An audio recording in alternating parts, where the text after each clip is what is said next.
Hey everyone, in this video we're going to be talking about how to give a readback or a debrief of someone's Predictive Index Behavioral Assessment results so that they understand what PI has to say about the way that they show up for work and what insights they can get from that.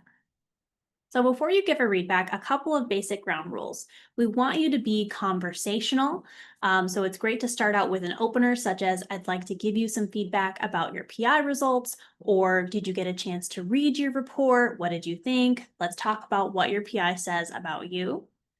Really, it's a few basics: maintaining good eye contact, showing positive body language, and trying to tell the story of those great behaviors.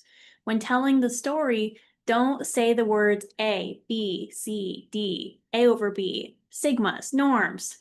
Don't even point at the PI. We really want this to be conversational so that the other person has better awareness about the way they show up at work, not necessarily the function of the instrument itself.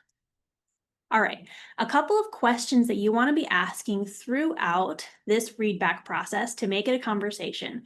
Could be questions like confirming agreement. Does that sound like you? Does that feel true? How does that sound? Also, questions about just expanding and engaging awareness. Have you seen that? Have you felt that? Have you heard someone say that before? A lot of times someone with lower extroversion doesn't necessarily like questions like, where do you feel that? So you could ask a more task-oriented question such as, have you seen that behavior show up in work? Are you thinking of any times where you've seen that before?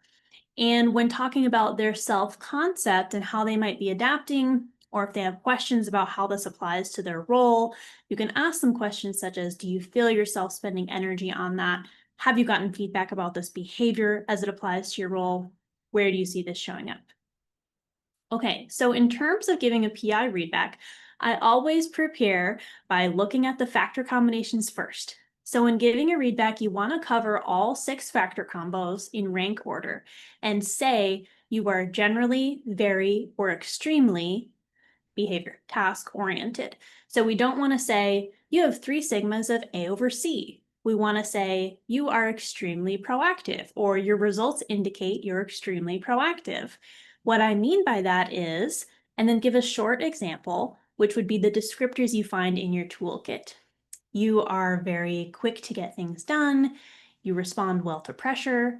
And then if you know their role or if you know the person personally, you can add an example of when you've seen that in them before, or just adding what's great about that is, being great under pressure is great with sales and you're in sales. So that's how we want to tell the story of the behaviors for the factor combinations. Then it's great to cover next their strongest motivating needs. So that would be first the highest right factor or motivator, and saying you have a really strong drive for outcomes if it was the A factor. What I mean by that is you really are driven to get things done and see the impact of the work. So again, tell that story and use the language in your toolkit and from your workshop materials to help you tell that story. Then we want to cover the E factor, which is decision making, and saying, again, you're generally very or extremely intuitive or logical in your decision making, and explain to them that the decision making factor is measuring the point of decision making, not necessarily leading up to it. So someone could be detailed in leading up to a decision, being highly formal, but they could have an intuitive decision making factor, meaning after they've gotten that formality done and checked, their gut tells them yes and go. So that's the E factor. And then lastly, the self-concept. If their self-concept is showing any significant changes, it's totally appropriate to cover that and say, you're told us in this assessment, you're trying to be a little bit more whatever the behavior is changing. So be careful not to say less, which can happen, right? If an A factor is moving down, we might assume that that's less A, right? You're having less drive for outcomes. But that sounds really negative. So instead we want to look at the opposite motivating need.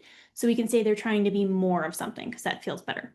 So we want to say, instead of you're trying to be less outcome oriented, we're saying your PI is showing us you're trying to be more team oriented, more harmony seeking, more introspective instead of less extroverted. So be careful and watch your language when describing any self-concept to keep it really positive. Okay, so here's an example here, and I want to walk you through how I prepare for a readback using this form. First, I'm looking at the factor combos and putting them in order biggest to smallest. Is it extremely, very, or generally? So you can see this is 3 sigmas or more, 2 sigmas, and then 1 sigma. The strongest is B over C, that's 3 sigmas right here. This top graph is the self, and then it goes down. Then I look at my toolkit and my workshop materials to get those descriptions and just write a few of them down. Okay, B over C is quick to connect, so I'll write down fluent, fast-talking, lively, and enthusiastic. That's going to be my cheat sheet, what I'm going to reference when giving this conversational readback. Then I look at those highest and lowest factors.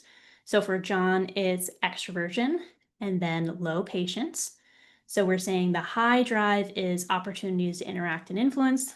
The low drive is variety, fast pace. Then I'm going to look at the self-concept here. And really, the second graph is the self-concept. The biggest change we're seeing is just his A is moving up. So nice and simple. If there are a lot of changes for the readback, I would pick the top 2, or maybe just discuss with the person that they seem to be making a lot of adaptations and keep it a bit more neutral. So I just wrote down the note about being more dominant, more independent, more outcome-oriented than he already is. He still is high A, he's just trying to be even higher. And then lastly, I prepped the synthesis, which is the E factor, the decision maker. So he has lower E, which is intuitive. Okay, so that's my prep sheet. And then this is what it's going to sound like when I give a readback to John. Remember, I'm going to go through each factor combo and then ask a clarifying or connecting question between them. Then I'll go through the primary factors and then E factor and self-concept. So I would start out like this. Hey John, thanks for meeting with me. I'm really looking forward to going through your predictive index results. Did you get a chance to read your report? Okay, great. What did you think? Okay, great. So the first thing that your PI results tell me is that you are extremely quick to connect. What I mean by that is you're really fluent in the way you speak, often talking kind of fast, and you're very lively and enthusiastic. Does that sound like you? The next thing your PI says is that you're very informal in the way that you approach work. So we already know you're extroverted, and it says that you're very outgoing, friendly, and just comfortable in social situations. Have you seen that show up in the way you work? The next thing that your PI says is that you're very proactive. You take initiative, you're competitive, and you're driven. I definitely see that as a strength for you being in sales. What do you think?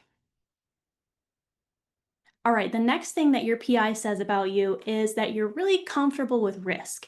Now, when I say risk, I don't mean jumping out of an airplane, but I mean that you're independent, you're self-confident, and you're really firm in your decisions. Does that sound accurate? All right, the next thing that your PI says about you is that you are generally more people-oriented. So you're empathetic, sociable, extroversion is a real theme on your PI profile. How does that sound? Okay, the next key behavior that the PI tells about you is that you're generally careful with rules. So you're conscientious, you're thorough, and you've got a strong follow-up. Have you had feedback about that before? Great. Okay, a few more things that your PI says about you is that first, you have a really strong motivation for extroversion. I've already mentioned that a few times, so it shows up as a theme a second time. You really are motivated by opportunities to interact, influence others, and just connect. How does that show up for you? Okay, so your second strongest motivator is that you are really needing variety, you like to work at a fast pace, and you like mobility, and you need that freedom from kind of repetition and boring tasks. Does that sound like you? When it comes to decision making, the PI says that you generally tend to be more intuitive and have a gut feeling when you're making that decision. How does that sound? All right, and then remember when you took the PI, you were asked 2 questions. One of the questions was, how are you at work? And then how are you really at work? So the first question, how do others expect you to behave at work, is what we call the self-concept. And this shows us how you adapt. Really, the biggest adaptation that we're seeing is that you feel the need to be more dominant, independent, and outcome-oriented than you already are. How does that feel for you? All right, great. So that's you in a nutshell and how you show up at work. Do you have any questions for me? And that's it. So you can do it as plain as simple. It'll probably be longer than that if John will have some back and forth. He probably will because he's extroverted. But that's how you give someone really a debrief and get them comfortable with what their PI says about their behaviors at work. Thank you.